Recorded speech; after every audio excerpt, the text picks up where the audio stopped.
Pamilya actress na si Catherine Bernardo, isa sa pinakamahal na artista sa Pilipinas.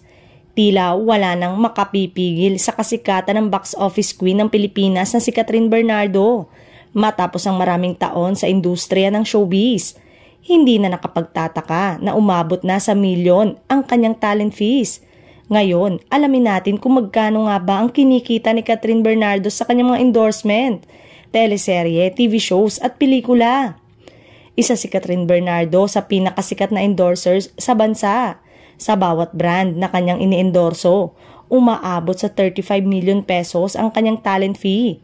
Hindi na nakapagtataka na maraming malalaking kumpanya ang gustong kumuha sa kanya bilang ambasador dahil sa kanyang malakas na hatak sa mga consumer at sa kanyang malinis na imahe sa publiko. Ang kanyang karisma at impluwensya sa social media ang siyang dahilan kung bakit napakataas ng kanyang bayad sa bawat endorsement. Bukod sa kanyang mga endorsement deals, malaki rin ang kinikita ni Catherine sa kanyang mga teleserye. Ayon sa ulat, umaabot sa 400,000 pesos ang kanyang talent fee kada taping day sa mga teleseryeng kanyang ginagawa.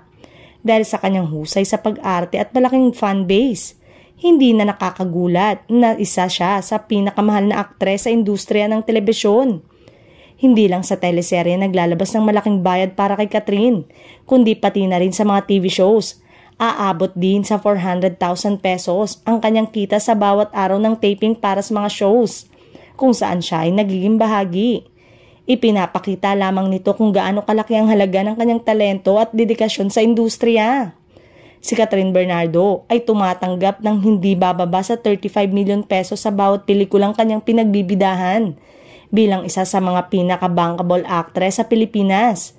Ang kanyang mga pelikula ay laging box office hit, dahilan upang tumanggap siya ng ganitong kalaking halaga para sa kanyang mga proyekto sa pelikula.